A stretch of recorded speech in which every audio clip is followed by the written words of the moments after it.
वस्त्यावरच्या मुलांचं शिक्षण बंद होईल आणि त्यातल्या त्यात मुलींचं शिक्षण तर पूर्णतः बंद होईल. त्या ठिकाणी कुठल्याही प्रकारची मिटिंग त्यांनी घेतली नाही.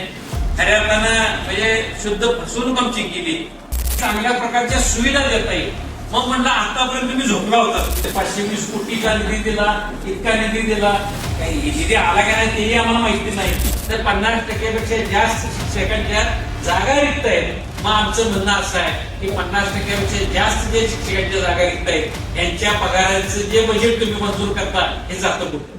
15 मार्च 2024 जो शासन आदेश झाला संच मान्यता निकषाबाबत, या निकषामध्ये 1% संख्या जी धरली गेली आणि त्यानुसार त्या ठिकाणी शिक्षक अतिरिक्त झाले आणि आज त्याची कार्यवाही चालू झालेली आहे. म्हणजे याच्यामध्ये मी जरा 2 मिनिटांपेक्षा जास्त वेळ घेतो की ज्या काय घडामोडी घडल्या मंत्री महोदयांच्या समोर त्या या ठिकाणी मांडतो.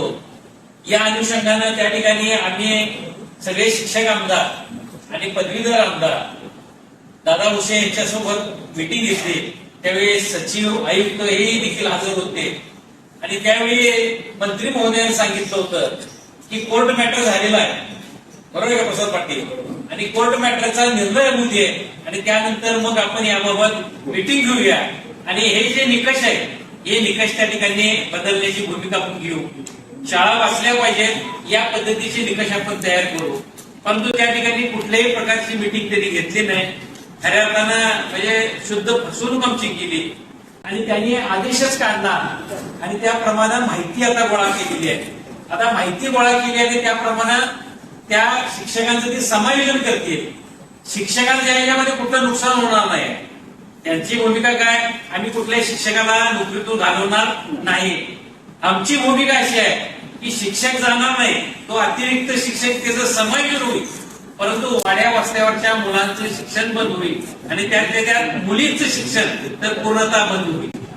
मग त्यांनी त्या ठिकाणी सचिवांनी मांडलं, आयुक्तांनी सांगितलं की आम्ही समूह शाळा योजना आणू की जेणेकरून दर्जेदार शिक्षण, यांचा शब्द आहे की दर्जेदार शिक्षण की आम्हाला त्या ठिकाणी चांगल्या प्रकारच्या सुविधा देता येईल. मग म्हणलं आतापर्यंत तुम्ही झोपला होता.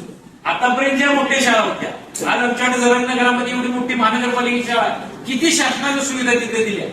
काय वेगळे दिल्यात का सुविधा तिथं? मला तर वाटत नाही काही सुविधा दिल्या. शिक्षण दिलं म्हणजे सांगताना इतकं बोंडस पद्धतीनं मांडायचं की आम्ही असं करणार आहोत, तसं करणार आहोत, त्या ठिकाणी लॅब तयार करणार आहोत, म्हणजे कॉम्प्युटर सेंटर चालू केलं जाणार आहे. आणि जर खऱ्या अर्थानं बघितलं तर या ठिकाणी हे होणार नाही आहे. वाड्या वस्त्यावरच्या मुलांच्या प्रवासाची व्यवस्था करणार. मग प्रवासाच्या बाबतीत सुद्धा आम्ही प्रश्न विचारला त्याला. आज पहिलीला जाणारा मुलगा स्वतःहून त्या बस स्टँड पर्यंत येणार का? बरोबर आहे का? मध्यंतरी आजऱ्यामध्ये मुलगी तसं शॉपदान त्याच्यावर हल्ला केला. आज एक नाही तर 2च मुलं आहेत.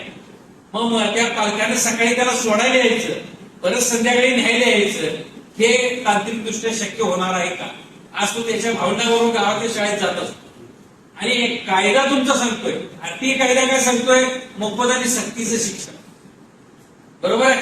मग त्या मोफत आणि सक्तीच्या शिक्षणाच्या कायद्यानुसार त्या ठिकाणी ही शिक्षणाची व्यवस्था करणं हे खऱ्या अर्थानं सरकारची जबाबदारी. आज एका बाजूला तुम्ही प्रचंड पैसे वाटताय, मग त्या लाडक्या बहिणी असतील, रस्त्यावर आम्ही बोर्ड बघतोय 520 कोटीचा निधी दिला, इतका निधी दिला, काही निधी आला का नाही तेही आम्हाला माहिती नाही. परंतु बोर्ड तर दिसत आहेत.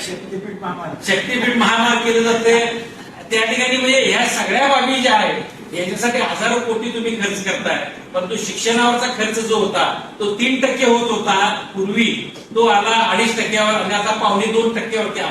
म्हणजे हा वाढला पाहिजे, परंतु तो दिवसेंदिवस काय वाढलेला आहे, खाली आलेला आहे. आणि आज खऱ्या अर्थानं जर बघितलं तर 50%पेक्षा जास्त शिक्षकांच्या जागा रिक्त आहेत. मग आमचं म्हणणं असं आहे की 50%पेक्षा जास्त जे शिक्षकांच्या जागा रिक्त आहेत यांच्या पगाराचं जे बजेट तुम्ही मंजूर करता हे जातं कुठं?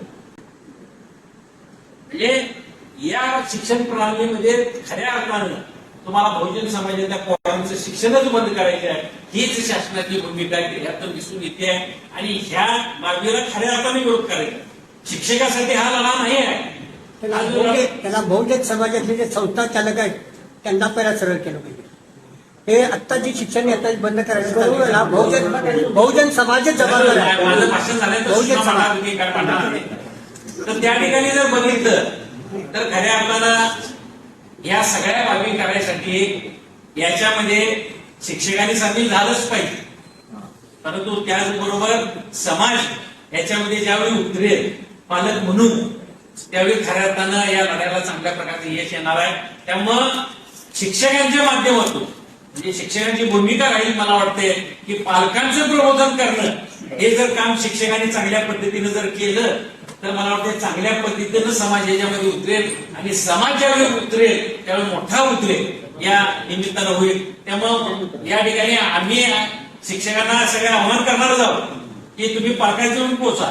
कारण सगळ्यात जास्त जर पालकांच्यावर कोण पोहोचणार असेल तर तो शिक्षकांकडे पोहोचणार. ही भूमिका त्या पालकांना समजून सांगितलं पाहिजे शिक्षकांनी की काय हे आंदोलन गरजेचं आहे. हे आंदोलन आमच्यासाठी नाही, आम्ही समाजयुत होणार आहे, आमचा पगार थांबत नाही, हे आंदोलन आमच्यासाठी नाही आहे, तर या ठिकाणी शिक्षण घेणाऱ्या मुलांसाठी आहे. हे ज्यावेळी आमचा शिक्षक प्रबोधन करेल त्यावेळी नक्की मला वाटते चांगल्या प्रकारचं आंदोलन मगाशी कौंकर सर म्हणले की त्या ठिकाणी नोंद घेतली जाईल अशा प्रकारचं आंदोलन झालं पाहिजे. आणि हे जर आंदोलन करायचं असेल तर पालकांचीच दहशत खऱ्या अर्थानं शासनासमोर त्या ठिकाणी आली पाहिजे आणि ती आणण्याची भूमिका तुम्ही आम्ही करूया एवढंच या निमित्तानं सांगतो.